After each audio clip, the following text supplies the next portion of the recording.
Možemo početi.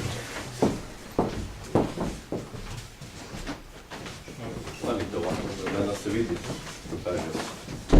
Moraš ti jedinati. Pa ja jedin. Šta? Evo, dobar dan svima. Zahvaljujemo se medijima koji su došli na današnju pres konferenciju Gradskog odbora HDZ-a Đakovo. Oni koji nisu, opet ćemo ih pozvati, nadat ćemo se njihovom dolasku.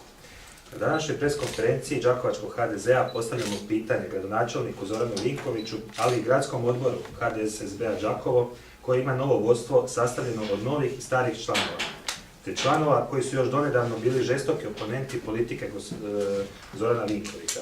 Naime, prozivali su ga za netransparentan rad, nekakve strahove i mrakove koje su osjetili iz njegovog ureda.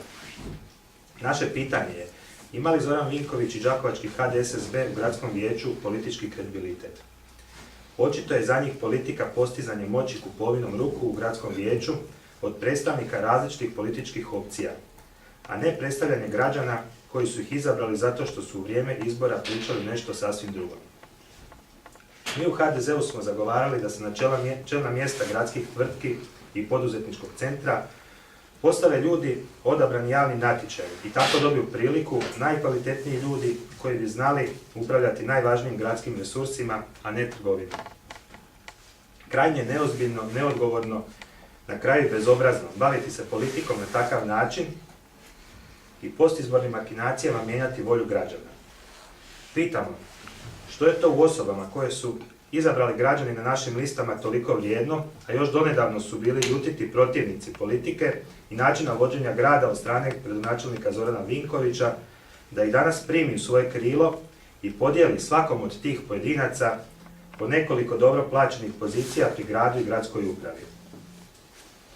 Koga danas ti ljudi koji su preokrenuli predstavljaju? Pitamo se, je li one građane koji su nam dali glas na izborima i što danas na to kaže gradonačelnik Zoran Vinković? Znamo da se upravo on sa pravom podizao na zadnje noge kada se to isto dogodilo prije nekoliko godina, samo je tada član tadašnjeg njegovog SDP-a promijenio stranu.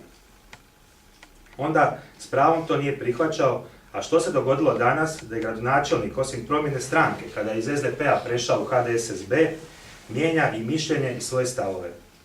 Mi držimo da to nije u redu. Ponovit ćemo da nismo htjeli rušiti izabranog gradonačelnika od strane većine, a to smo pokazali donošenjem proračuna za 2014. godinu, samo smo tada, a i danas, zagovarali transparentnije i odgovornije vođenje grada. Mi u HDZ-u se zalažemo za donošenje rješenja od kojih će građani moći plaćati svoje račune za režije, školovati svoju djecu, za gradsku politiku gospodarskog oporavka, za dovođenje u grad konzultanata za EU fondove. Žalosna je istina da danas u realizaciji kod EU fondova u sektoru poljoprivrede u postotku grad Zagreb prednjači u odnosu na Đakovo i Osječko-baranjsku županiju. To sve ćemo prezentirati kroz naše programe u naredno vrijeme i naše odbore, samo trebamo priliku. Stoga molimo i lokalne medije da se odnose prema svim političkim opcijama jednako i svima daju jednaku priliku. Evo, toliko od mene, a sada će par riječi reći predsjednik Gradskog odbora. Hvala lijepo. Sada srdačno pozdravljam. Evo i ovom prigodom spomenuo bi isto kao i onu prošlu presicu s kojom smo bili blokirani informativno i zapitao se korupcija na dijelu. Gospodine gradonačelniče, dajte nam odgovore. Zašto ste dali 350.000 kuna medijima koji ne dolaze i po zakonu jesu dužni informirati javnost i presice HDZ-a? Da li se tu krije ta politička trgovina, da određeni mediji koji se financiraju javnim novcem oblikuju politiku na taj način za određene likove koji su spremni na političku korupciju i prodat se, mada su na izborima 2013. zastupali jednu politiku, a sad provode drugu.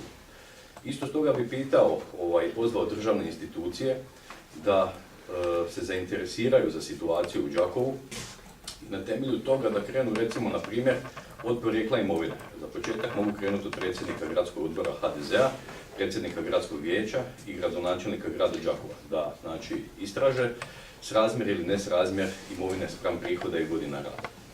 Hvala lijepo.